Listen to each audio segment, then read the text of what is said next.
This is Louie Herron with the Sales to CEO podcast. Today, we're talking about the power of the meet and greet, something you never probably even paid too much attention to because you take it for granted. The power of the meet and greet today on the Sales to CEO podcast. Welcome to the Sales to CEO podcast. Listen, today we're talking about the meet and greet.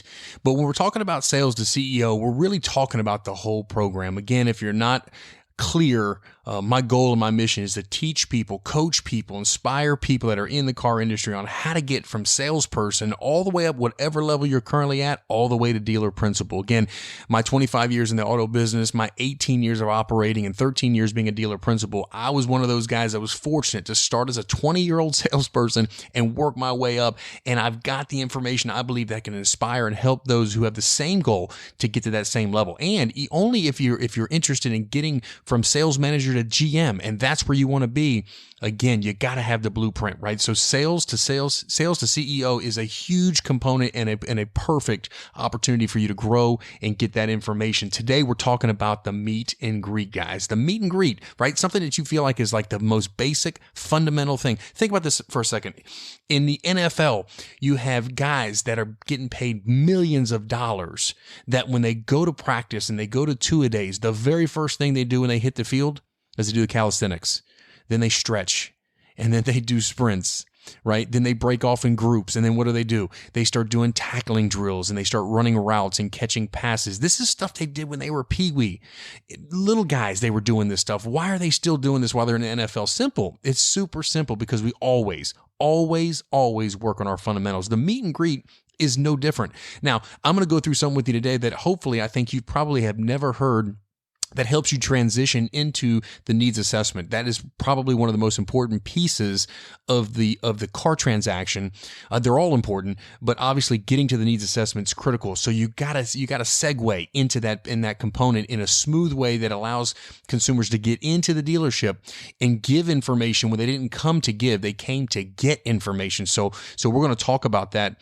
We're going to talk about the power of the meet and greet and really you becoming an expert and understanding what it takes to be phenomenal in the meet and greet. In fact, every phase of the game, whether it's the meet and greet, whether it's the selection of the automobile, whether it's offering model up, model down, whether it is $1 million presentation demonstration, whether it's just a service walk when the deal's completed, whether it's the intro to F&I, whether it's the delivery process in creating your evidence manual, which I have tons of information on that delivery, every phase of the game needs to be perfect. It needs to be exceptional. And I think when we're in the automotive space for so long and we're selling cars, we take things for granted, just like the meet and greet. So let's go through it. Let's go through it now and talk about the power of the meet and greet. Now, again, when you're engaging and initially meeting somebody, it is critical, absolutely critical that you set the tone early. Everybody talks about the first impression is the most important impression, and it is. But also don't disregard the delivery because how they feel when they leave is just as important as how they felt when they first met you, right? So we're talking about that first impression, but I want to challenge you. If you've been selling cars for 5 years, 7 years, 10 years, and you think you're great at a meet and greet, here's a challenge for you. Grab a buddy, grab a clock, and I want you to role play a meet and greet, and I want you to go out and actually do a meet and greet and actually talk outside for 7 to 8 minutes. 7 to 8 minutes before you transition into the needs assessment. And I can assure you, a lot of you guys, when you get to minute 3, minute 4, you start running out of things to say. There's a reason for that because we don't practice it. We're not great at the meet and greet. We take it for granted. Yet it is one of the most important parts as you're engaging and getting to know your customer, everything you need to know. So let's talk about the meet and greet. Number one, obviously, we want to shake everybody's hands. When you first meet your customer, whether it's the mom, the children, everybody, we shake everyone's hand. Secondly, never, ever forget their names. So you're going to have to put something in your brain to remember when you're meeting and greeting, using their name, right? We all love to hear our name spoken many times. And when we do that, we obviously want to make sure that we never forget their name. We don't want to be in the needs assessment and ask the question, excuse me, what was your name again? And I would imagine if you guys use a cheat sheet by taking the driver's license, and when you use the driver's license, you actually get their name. And that's, again, and I understand we're getting through the process, but it's your consumer. You're a professional. You're an expert. You got to remember their name, right? So initially we want to meet and greet. We want to make sure that we shake everyone's hands. We want to make sure we acknowledge the bride. The wife is probably one of the most important parts of the transaction, because whether you realize it or not, she's controlling 90% of the deal. So understand that up front. Make sure in the initial stages that we're just doing the bare bone basics of understanding who we're meeting and who we're dealing with. Now, what comes up next? Objections, right? So again, understand when you're meeting somebody, you're going to get these objections. Hey, I'm just looking. Hey, I've only got 15 minutes. Hey, I'm not buying today, right? You get hit with these. If you don't have rebuttals, if you don't have things to say immediately, right? It's called lag, communication lag time. If you don't have that instant, boom, they say, I'm just looking phenomenal. Thank you for choosing us. And by the way, how long have you been looking? And now we're transitioning. I'm not buying today. No problem. Most people don't. I'm glad you're here. Most people just gather information. My name is Louie, and your name? Pleasure to meet you. Again, a smooth rebuttal, a smooth transition that's non-confrontational, that acknowledges their objection, their stall. It acknowledges it up front, and then we keep it moving, right? So when we get through some of those objections up front, which, by the way, they didn't come there. It's not Publix. It's not Kroger. They didn't come there to get milk and cookies, right? They came there to look at an automobile. They just don't want to deal with you. They just don't want to deal with the car buying experience. And it's our job to slow that down, make them feel comfortable. Most importantly, make them know that they are dealing with an expert, right? So as we start the process of the meet and greet, remember one thing. We have one main objection. We're heading to the needs assessment. So the goal is to build some rapport and to understand and to make a friend. Remember, when somebody refers you somebody, or you have a friend you're selling a car to, how often does price come up?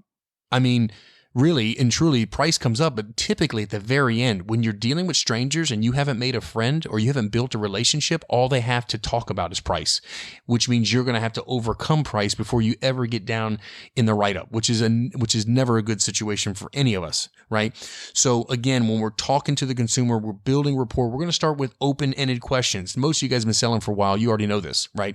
Open-ended questions, not do you like a 2-door or a 4-door? Do you like a 2-wheel drive or a 4-wheel drive, right? Those are close-ended, right? That's a yes or no, or it's this or that. We want to expand. Ask the questions, that create conversation. Now, here's what I'll tell you that's critical. Every single time you ask somebody, when you say, "Hey, my name is Louie, and your name is," a pleasure to meet you. Welcome to ABC Nissan. What can I get you information on today? And they say, "Well, I'm just looking at a new car." Boom. That one statement. Your job, in my opinion, as you're meeting and greeting, that one statement, I'm here, I'm looking at a new car. That's an opportunity to open up the dialogue. Fantastic. We got plenty of new cars. By the way, if you don't mind me asking, why are you considering more new? Are you open to used? Is it a financial situation, or do you just prefer new vehicles? Now, what have I done? I've just opened up the dialogue, because all I want to do is create conversation. I want to do the needs assessment and get the dirty details of what they want when I'm sitting down and I have control of the situation. So I'm just creating that conversation. Consumer says, "Well, yeah, honestly, I've always bought new cars. I've never bought pre-owned. I like full warranty. That's important to me. I don't really want to buy, somebody else's used car." Perfect. No problem. So we're opening that dialogue, getting a little more information out of that conversation. We want to look at the open-end questions, but we also want to make sure when we expand, every time they say something, we're just expanding that conversation a bit. We also want to talk about what their current car is and what they drove up in and what their past experience was. Their trade-in. Their trade-in is the DNA. That's the crime scene. That's the last deal, right? So I want you to picture that trade-in with like yellow tape around it. Like that deal, how they constructed that deal is an indicator of how we can construct the new deal. So we need to make sure we're finding out and we're looking at what they bought on their last vehicle, what was important to them, what equipment did they have, what did they not like about it, what did they love about their car, what are the things they wish they had on a new car that they didn't get, what was the reason why they bought the car they bought, is it a domestic, is it an import, what made them choose a domestic import, was it a financial arrangement that caused them to buy that car? Ultimately, remember, we're the expert. Building rapport is making sure that the customer is confident in your expertise in what we're doing. So in the engagement, we're going to handle some objections. You know they're coming. You already know they're coming. You got to have some rebuttals. Number two, you're going to build some rapport, right? You're going to create a relationship and a friendship. You're going to ask open-ended questions. Everything you ask them, when they give you an answer, you're going to get them to expand upon that answer. We're going to talk about the DNA of the crime scene, the last transaction, the car. And then lastly, we want to make sure we're finding out the problem. When I say a problem, I don't necessarily mean they got an issue, but a problem could be we're having another child, so we need to expand. The problem could be I told my 16-year-old that when she turned 16, I'd get her a new vehicle. I told my son when he graduated I was going to buy him a car. I'm getting a new job and I need a commuter car and I need fuel economy and I need to get out of my truck. That's the problem. We are problem solvers. That's what we do. So again, keep in mind as we go through, we're engaging. How fast do we meet a customer? Do we pounce on them as soon as they get out of the car, or do we let them wander around the lot? Both of those are wrong. We don't jump all over them as soon as they get out, and we don't let them wander. If a consumer is wandering in the lot before you meet and greet them, the chances of you getting them inside in a needs assessment is nil. You're in a bad spot. Without a needs assessment, you can't get manager involvement. You can't touch the desk. You can't get an early manager TO, and you can't slow the process down enough to even attempt to grab their keys up front to try to get an early appraisal to make the deal more efficient. These are all the things we talk about on the Sales to CEO program, as well as Sales to Sales Manager specifically. How do we run this process to make sure that we're effectively and efficiently getting a consumer from handshake to taillights as they drive off in that delivery, how fast we can make this process go, yet we have control. So in the meet and greet, let's kind of wrap this up so we're all on the same page, right? We know we're going to engage. We know we're going to handle some objections. We know we're going to build some rapport by being an expert's how we build rapport. We know we're going to ask a lot of open-ended questions. We're building a relationship with the consumer. We're making a friend to minimize the communication regarding price. We want to put that down a little bit. We want to address it when it's appropriate to address, right? We want to do that when we're sitting in the seat, not selling on our feet. We're outside creating emotion, selecting automobiles, making sure that we're doing phenomenal demonstration presentations, all right? And then we're going to try to find the problem.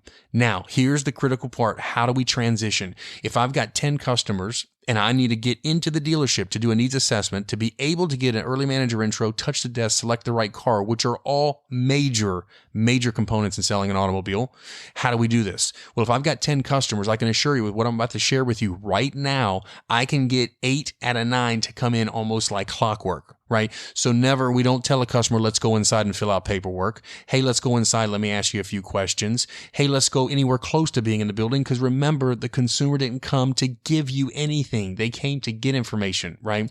So after we've gone through the steps that I've shared with you, right, with the engagements, handling the objections, building some rapport, asking open-ended questions, building a relationship, making a friend, making them expand on every answer they give you, and identifying the DNA of the last deal, which is the trade-in, and we find the problem, here's what we do. We say, Mr. Johnson, Mr. Customer, I appreciate you sharing with me, and based on what you shared with me, I'm telling you I got some phenomenal options. Let me just recap what I've heard so far. Very important.